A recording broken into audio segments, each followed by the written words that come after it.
چلے بزدار صاحب کیا ہو گیا، دل چھوٹا نہ کریں، ساری زندگی بس میں ہی آتے جاتے رہے ہیں، پھر کیا ہو گیا ابھی بھی جائیں گے تو؟ سارے دن کے بس میں آتے جاتے رہے کیا ہو گیا ذرا آپ کو؟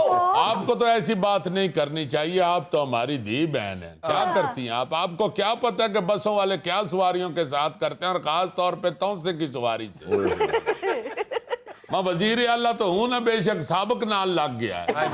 اب کتنا برا لگے گا کہ ایک سابق وزیر اعلیٰ بس پہ چڑھنے کے لیے دوڑے گا، بریک تو وہ لگاتے ہی نہیں ہے، چلتی بس میں ہی ہمیں بیٹھنا پڑتا ہے، اور چلتی بس میں ہی آواز لگا کے وہ کالر سے پکڑ کے سواری کو اوپر کھینچتا ہے۔ آپ دیکھیں نا ذرا ہوا میں سابق وزیر اعلیٰ لٹکا ہوا، کتنا برا لگے گا۔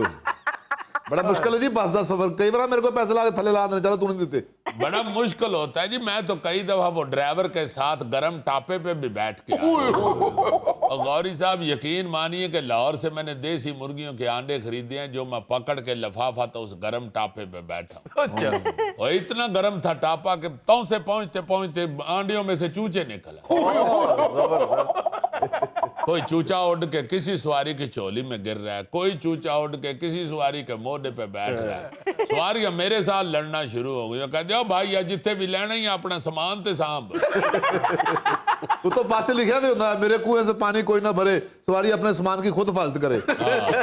سامان ہی اڑن والا آ گیا تو پھر بندہ کی ہوتی حفاظت کرے۔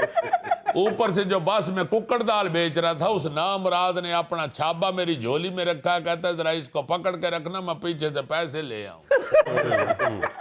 گزار صاحب آرام سے بس میں بیٹھے، کہتے ہیں میرا تو دل لگا رہے گا، میں سارے راستے اپنے ترقیاتی کام گنتا جاؤں گا۔ وہ ایک سے گنتی دوسری تک نہیں پہنچی۔ جنید صاحب ایسی بات نہیں ہے، وہ بس والے نے روٹ غلط پکڑ لیا۔ اگر وہ جاتا نا ذرا فردوس مارکیٹ والے چوک کی طرف سے، وہ انڈر پاس اس کو نظر آتا، ادھر سے کما کے گلاب دیوی ہسپتال والے انڈر پاس سے نکلتا، پھر فورٹ منرو لے جاتا۔ مطلب ہے کہ یہ تو پھر بس والا اگر ہماری حکومت ہوتی تو اس نے ہمارے سارے پروجیکٹ کے اندر سے گزر کے جانا۔ جب حکومت ہی ٹوٹ جائے تو پھر تو بسوں کے ڈرائیور بھی منہ موڑ لیتے۔